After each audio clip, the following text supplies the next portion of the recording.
Minhas prezadas amigas, meus prezados amigos, que Jesus nos abençoe, nos dê a sua paz e que nos momentos que vamos passar juntos hoje, que possamos meditar no Evangelho do Mestre Jesus e nas palavras que vamos comentar através de Manuel na psicografia de Francisco Cândido Xavier, nesse livro aqui que a gente sempre recomenda para você, que é o Pão Nosso, em que nós vamos hoje falar sobre o capítulo 2. Pensa um pouco. Então, já Emmanuel nos está recomendando que utilizemos a nossa capacidade de pensar para analisarmos a nossa caminhada por este mundo, para que possamos fazer sempre melhor. E ele já vai comentando um pouquinho do Evangelho do Mestre Jesus através do apóstolo João, no seu capítulo 10, versículo 25, um trecho bem curtinho para que comecemos a analisar o que Manuel quer nos colocar nesse pequeno gesto aqui do apóstolo. As obras que eu faço em nome do meu Pai, essas testificam a mim. Então, como sempre, nós vamos ler o texto aqui e vamos comentando algum parágrafo por parágrafo. É vulgar a preocupação do homem comum relativamente às tradições familiares e aos institutos terrestres a que se prende, nominalmente exaltando-se nos títulos convencionais que lhe identificam a personalidade. Ele já está aqui nos dando uma condição de nós fazermos uma pequena análise. Você já notou aqui que todos nós, independente do que nós formos, uns alguns um pouco mais, até pelas condições familiares, eles se aplicam muito a essas condições, essas tradições familiares. É claro, nós viemos de tradições familiares, né?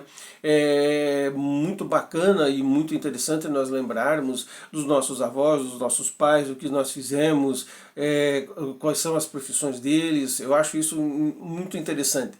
Mas alguns até, como ele fala aqui, eles se prendem a títulos, né? Títulos convencionais, né? A famílias que se julgam importantes.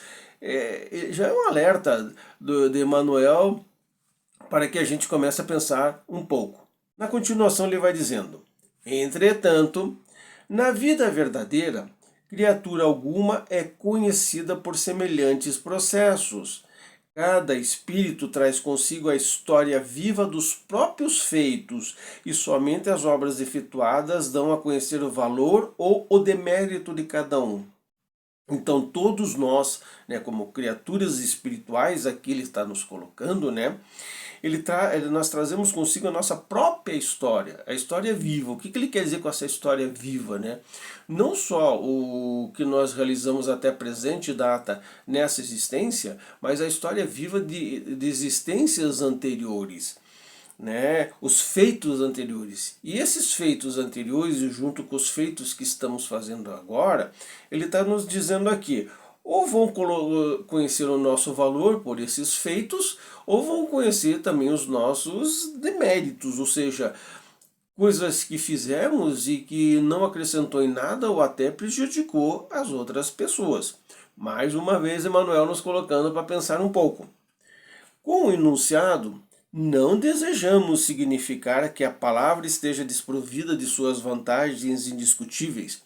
Todavia, é necessário compreender-se que o Verbo é também profundo potencial recebido da infinita bondade, como recurso divino, tornando-se indispensável saber o que estamos realizando com este dom do Senhor mesmo. Então olha o que ele está colocando aqui, ó. O enunciar isso que ele falou agora, ele não quer dizer, né, ele não quer significar que as palavras que ele disse são desprovidas de vantagens indiscutíveis. Claro, temos as nossas vantagens indiscutíveis e isso é muito bom. É isso que nos caracteriza como seres humanos e seres espirituais. A nossa história passada, ela nos coloca dentro de um contexto ou mais positivo ou mais negativo. Se mais positivo, Nós temos que continuar com esse trabalho de sermos cada vez melhores. Se mais negativos, nós temos que melhorar cada vez mais. Quantas pessoas, né, eles se melhoraram através da sua análise anterior do que fizeram e viram que nada significava, né? Pelo contrário, estavam prejudicando não somente as outras pessoas, mas a elas mesmas. Daí ele vai dizendo aqui, ó, porque é necessário a gente compreender que o verbo, ou seja, que a palavra é também um profundo potencial recebido da infinita bondade, ou seja, da bondade de Deus, né? E é um recurso divino, olha o que ele fala, né? Então, nós temos que se tornar indispensável esse saber, né? Porque a afirmativa de Jesus, ele vai dizer, nesse particular, reveste-se de imperecível beleza, ou seja, quais são a afirmativa que Jesus disse nesse Evangelho de João? As obras que eu faço em nome de meu Pai, essas testificam a mim, ou seja, as obras que eu estou fazendo em nome de Deus, em nome de Jesus, nos trabalhos que eu estou realizando, elas testificam a mim, ou seja, ou a Deus, ou então ao meu ego, à minha própria pessoa, não significando nada no sentido de ajudar ou de fazer ou de melhorar a mim mesmo, né? Ele vai continuando aqui nos falando: que diríamos de um Salvador que estatuísse regras para a humanidade sem partilhar as dificuldades e impedimentos?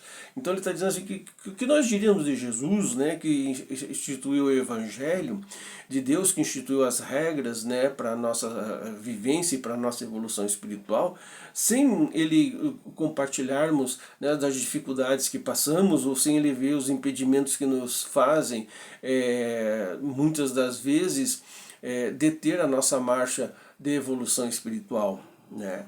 Olha que o Cristo iniciou a missão divina entre os homens do campo, viveu entre doutores irritados e pecadores rebeldes, uniu-se a doentes e aflitos, comeu duro o pão dos pescadores humildes e terminou a tarefa santa entre dois ladrões. Olha o exemplo que ele está nos colocando nesse sentido da evolução espiritual através dos exemplos do Cristo, né? O Cristo iniciou sua missão divina não foi entre os doutores da lei, entre os poderosos, entre os governadores e entre os reis, né?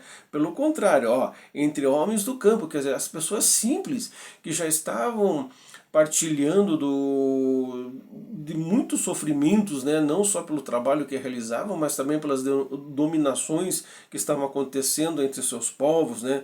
Viveu entre doutores irritados, os doutores da lei, que ele considerava que eles sabiam tanto, mas eles faziam tão pouco para o povo, né? Entre pecadores rebeldes, esses pecadores que ele quer dizer aqui são aquelas pessoas que não queriam se modificar, que não tinham vontade de melhorar, né? E ele insistia através da sua palavra humilde, sem impor, para que eles tinham se ele tinha essa capacidade de fazer isso, ele tinha capacidades maiores de melhorar.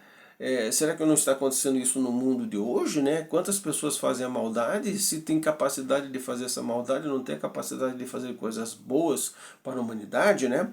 Uniu seus doentes e aflitos que eram jogados a esmo, né, para poder ajudá-los, porque ele sabia que tinha capacidade se eles melhorassem, né? E comeu o pão duro dos pecadores humildes, ou seja, ele não escolhia onde ele ia comer, onde ele era chamado, onde ele se assentava, onde ele podia chamar as outras pessoas, ele assim o fazia. E ele vai terminar essa frase, esse nosso ensinamento, né, sobre pensa um pouco, com a seguinte indagação: que mais desejas? Se aguardas vida fácil e situações de evidência no mundo, lembra-se do mestre e pensa um pouco. Então o que mais que você deseja? Você deseja ser o melhor entre as outras pessoas? Você deseja estar com títulos e honras ou ter um poderio econômico? Né? O que você deseja mais desse mundo? E ele está dizendo assim, ó, lembra-se de Jesus, pensa um pouco o trabalho do mestre, veja o que ele passou, Isso faz parte da nossa existência e da nossa evolução espiritual. Você que faz trabalhos nas casas espíritas ou em qualquer instituição religiosa, pense que você é aquela engrenagem que, por mais que pequena que seja, você está ali ajudando no mecanismo de melhoria das outras pessoas e não acima das outras pessoas, mas você está colocando os seus talentos, a sua vida, os seus conhecimentos a favor dessas pessoas. Nós sempre comentamos, né, e é uma frase sempre utilizada no meio espírita, de que o bom trabalhador espírita é aquele que ele entra mudo e sai calado, ou seja, aquele que ele entra em silêncio, mas faz todo o trabalho para realizar todo esse trabalho, e no final das contas ele só presta contas ao seu dirigente e vai embora sem comentar nada, porque ele sabe que o trabalho dele foi realizado do melhor modo possível. Então, meus irmãos, vamos pensar um pouco aqui, né, nesse conselho maravilhoso de Emmanuel através do Evangelho de Jesus. Terminando agora a nossa conversa, nós vamos passar para o trabalho de radiação à distância, o trabalho de passe. Então nós vamos pedir para você que separe um copo ou uma garrafinha de água, deixe ao seu lado, sente-se num lugar confortável, põe a mão no joelho, feche os olhos. Enquanto vai tocando a música aqui, os nossos irmãos estão irradiando energias para você, tá? Pense no Mestre Jesus, pense naquilo, deseje aquilo que você quiser de bom para você, mas pense também desejando para as outras pessoas, porque o próprio Mestre nos ensinou que aquilo que desejamos aos outros automaticamente está sendo feito para nós mesmos. Paz e prosperidade, muito obrigado e até uma próxima oportunidade, se o Mestre Jesus ali nos der o aval para a nossa presença.